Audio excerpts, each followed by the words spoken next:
بسم اللہ الرحمن الرحیم۔ السلام علیکم، میرا نام ہے ذیشان عثمانی۔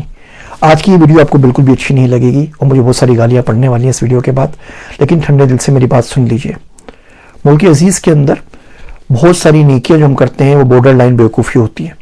نیکی کرنا چاہتے ہیں، بیوقوفی کر دیتے ہیں، بیوقوفی کا نام نیکی رکھ دیتے ہیں، نیکی کا نام بیوقوفی رکھ دیتے ہیں، اور اتنا ان کو غلط ملت کر دیتے ہیں کہ کسی قسم کا کوئی فائدہ نہیں ہوتا، نہ آخرت کا فائدہ ہوتا ہے نہ دنیا کا کوئی فائدہ ہوتا ہے۔ میں کچھ مثالیں آپ کے سامنے پیش کرتا ہوں۔ آپ کے پاس کوئی بچہ یا بچی آتے ہیں، بہت غریب ہوتے ہیں، بہت غربت سے اٹھ کے آئے ہوئے ہوتے ہیں، اور بجائے اس کے کہ آپ ان کو بولیں کہ بیٹا آپ انگریزی پڑھ لو، آپ کی فیس میں بھر دوں گا، آپ تھوڑا موٹیویٹ کر دو کہ بیچلرز کر لو، ماسٹرز کر دو، آپ کی فیس میں بھر لوں گا کہ کسی دن آپ کوئی باعزت روزگار حاصل کر سکیں، ہم ان کو اپنے پاس ملازم رکھ لیتے ہیں۔ انہیں بالکل کام نہیں آتا، ان کو ملازم رکھ لیا، چلو تم چائے پہ رکھ لو، تم چائے بنا لیا کرو، تم صفائی کر دیا کرو، تم ای میل کا جواب دے دیا کرو، تم فون اٹھا لیا کرو، تم ریسپشنسٹ بن جاؤ۔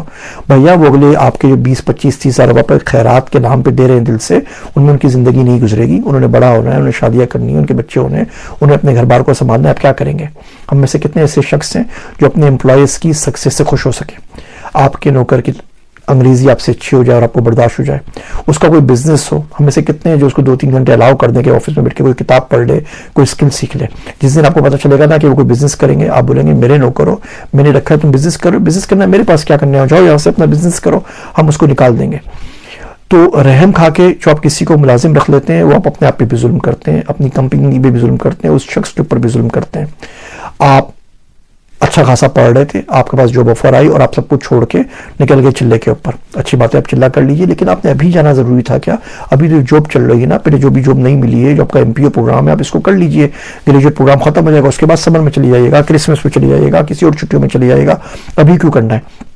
ہر وہ وقت جس پہ کام کرنا پڑتا ہے، ہم سب لوگ جا کے نیکیوں کے اوپر نکل جاتے ہیں۔ جہاد کا وقت آتا ہے تو مسجد میں کھڑے ہو کے نمازیں پڑھنے لگ جاتے ہیں، اور ہر وہ وقت جس پہ نیکی کرنی ہوتی ہے وہاں پہ ہمیں کوئی نہ کوئی الٹے سیدھے کام یاد آ رہے ہوتے ہیں۔ تو جب بھی آپ نیکی کریں، اپنے آپ سے پوچھیں کہ یہ بیوقوفی سے کتنا قریب ہے۔ آپ کسی شخص کے ساتھ انویسٹ اس لیے کر رہے ہیں کہ اس نے آپ کو عمرے کے دوران مسجد نبوی سے کال کی اور روزے کے سامنے بیٹھا ہوا تھا اور رو رہا تھا، کسی چیز کا الہام ہوا تو آپ نے انویسٹ کر دیا۔ خدا کا خوف کریں، اللہ نے جو کھوپڑی دی ہے، جو عقل دی ہے، کس لیے دی ہے؟ سیلاب آ گیا، مارے گئے، تو آپ نے کل سے استعمال کرنا تھا نا کہ آپ نے جو ریور کے جو پات تھے اس کے اوپر گھر نہیں بنانا تھا، آپ نے لیگل زمین نہیں خریدنی تھی، وہ تمام کوئی عقل آپ نے یوز نہیں کی۔ اب آپ بولتے ہیں کسی کو کچھ خیرات کریں گے، وہ گلٹ میڈیا کا جو گناہ کی زندگی کے اندر کی ہیں تو وہ ساری چیزیں برابر ہو جائیں گی۔ ہو بھی سکتی ہیں لیکن بہت مرتبہ نہیں ہوتی۔ تو نیکی کرنے سے پہلے سوچ لیں اپنے آپ سے کہ یہ بیوقوفی تو نہیں ہے، مشکل کنسپٹ ہے، آپ کو انشاءاللہ کبھی نہ کبھی ضرور سمجھ میں آ جائے گا۔ جب سمجھ میں آ جائے گا تو میرے واسطے دعا کیجئے گا۔ میں ہوں آپ سب کا ذیشان عثمانی۔